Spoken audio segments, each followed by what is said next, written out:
Ronan smelled the thick scent of blood that was emanating from his entire body. He felt a vicious aura coming from the man. He felt like a beast was standing in front of him. Ronan was certain that this crazy man is Arendelle. He did not expect to meet Arendelle here. He wanted to capture the man, but he did not think that he would meet him in this dire moment. Arendelle did not know why our boy wasn't speaking. He asked him if he is too scared. He asked Ronan to tell him why he is not answering his question. Before he could say anything else, he caught the scent of something. He immediately recognized the scent. He said that he didn't want to do anything today for the sake of perfection. He said that he can't just let Ronan go like that. He asked Ronan to tell him why he reeks of the Omega's scent.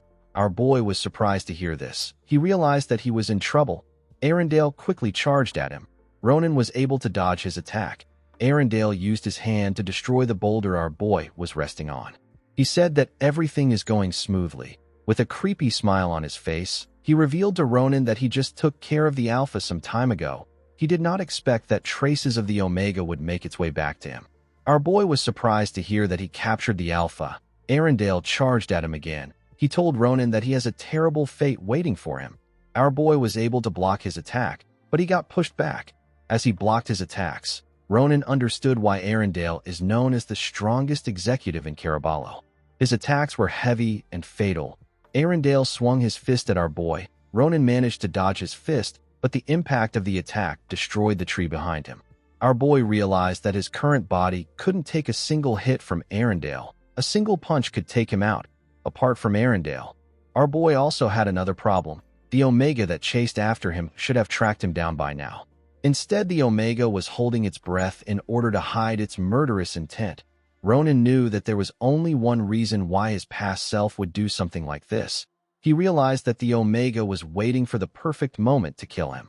He decided to end this fight quickly. He tightened his grip on his sword and swung it at Arendelle's neck. Unfortunately for Ronan, this attack barely grazed Arendelle's skin. With a creepy smile on his face, he turned around and told our boy that his attack stings. He swung his fist at Ronan the moment he said this. He told him that he is amazing. Our boy was able to block the attack with his sword. The attack released a huge wave of energy in the forest. Arendelle was impressed with Ronan. Most people would lose their will to fight when they come face to face with him. He said that this situation is very interesting. With a smile on his face, he told Ronan that it wasn't a coincidence that he came there. Our boy could not believe that Arendelle simply got a scratch after getting slashed by his sword. He asked the huge man if his ridiculous body is covered in the power of aura. Arendelle told him that he is correct. He revealed to Ronan that his aura seeps into every muscle fiber in his body and turns his body into a weapon.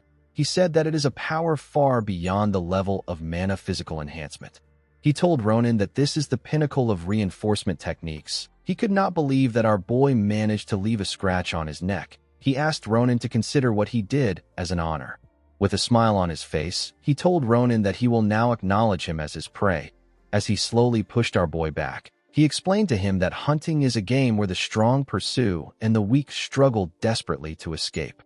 He pushed Ronan back and asked him to struggle with everything he has until he is satisfied.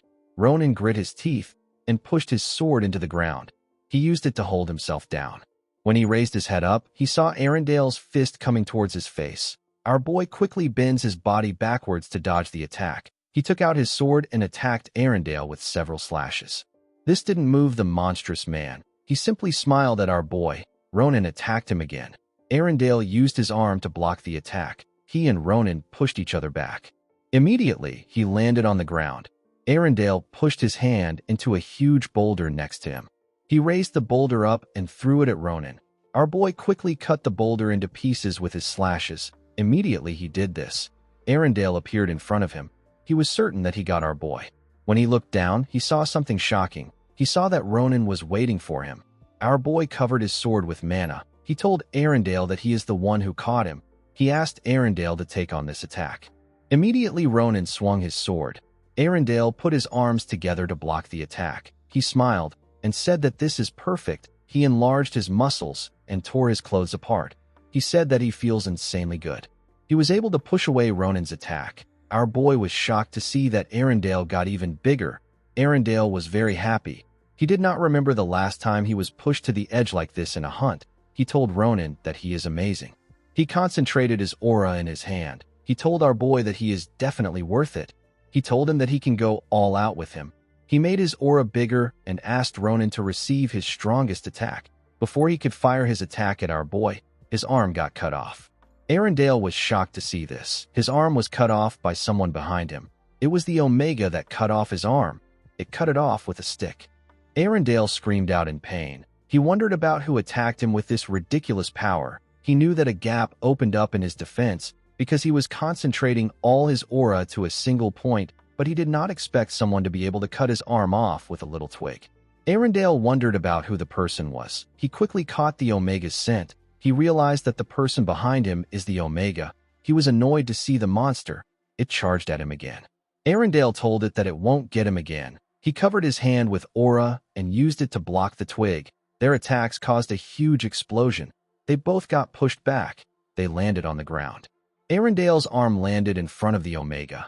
The monster kicked the arm at Arendelle. He was able to block it and push it aside.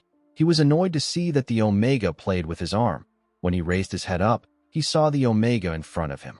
The monster attacked him with several dangerous slashes. Arendelle was annoyed to see this. He began to exchange blows with the monster. Ronan did not understand what was happening. He did not know why the Omega was fighting with a twig that he found on the ground. He was more surprised to see that the Omega was fighting with its eyes closed. Ronan wondered if the Omega was doing this to maintain his advantage in the fight. He did not understand why the Omega would go this far to fight with Arendelle. Until a moment ago, the Omega was only focused on killing him. Our boy could not understand why the Omega was fighting Arendelle instead of him. While thinking, Ronan recalled that Arendelle said that he just took care of the Alpha a while ago. Our boy realized that the Omega shares its perception with the Alpha that Arendelle hunted down. The Omega saw how its counterpart ran into the forest. It got shot in the leg by a spear. It was Arendelle that shot it down. He told the Alpha that its scream is worth listening to. With a creepy smile on his face, Arendelle told the Alpha that it needs to go back with him. The Omega screamed and attacked Arendelle with a heavy slash. When it remembered this, Arendelle used his arm to block the attack. He recalled that the Omega transforms into a being with negative emotions like hatred, anger, and regret. Unlike the Alpha that has a relatively mild temperament, the Omega violently resists when someone tries to capture it. Although he knew that it won't be easy to capture the monster, this situation was far beyond his expectations.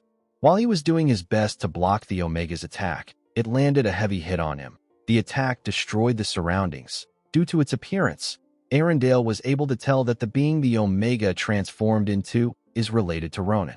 He wondered if this older version of our boy was his brother. He recalled that Ronan could already use deadly and powerful attacks, even though his body has not fully matured. He realized that he would have been the one being hunted if the same techniques were used in an adult's body. He decided to scrap this poaching operation. He broke part of the Omega's twig and took a stance. He decided to kill the monster. He gathered his aura in his hand and fired it at the Omega. His attack tore the forest apart. It destroyed everything in its path. Arendelle said that he is very curious about the original person the Omega transformed into. He did not expect the Omega to counter his attack by moving closer to him, since dodging it would have been impossible.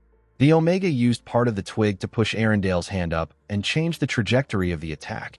Arendelle knew that a person needs to be incredibly skilled to be able to do something like this. The Omega would have burned to ashes if it hadn't done this. It dropped the twig on the ground. It turns out that its arm got broken. Arendelle told the Omega that it is no different from him now. He told it that he enjoyed the fight. He said that their fight needs to end now. He clenched his fist and told the Omega that the moment its dominant right arm got injured and it became unarmed, the hunt was finished. Immediately he said this. He swung his fist at the Omega. He asked the monster to die. The Omega said that it must protect. It took out a dagger and stabbed Arendelle's hand. Arendelle was annoyed to see that he was hiding a weapon in his clothes the entire time. He called the Omega a cunning bastard. He realized that the monster wanted to bait him into lowering his guard at the end. Before he could put himself together, the Omega pushed his finger into his eye. Blood gushed out of Arendelle's eye. The Omega grabbed Arendelle's hair and pushed its finger deeper into his eye. Arendelle screamed out in pain. He fell to his knees. He screamed out when the Omega pulled his hand out of his eye. The Omega gave Arendelle a punch. The attack pushed him back. He slammed his back on a boulder. Arendelle begged the monster to wait. He cried and said that this can't happen. The moment he said this, the Omega landed a clean cut on his neck and managed to behead him. He opened his eyes after cutting off Arendelle's head. Guys, we have come to the end of our video. If you guys want part 68 of this recap, let me know in the comments section. Don't forget to like and smash that subscribe button for more recaps. See you guys later.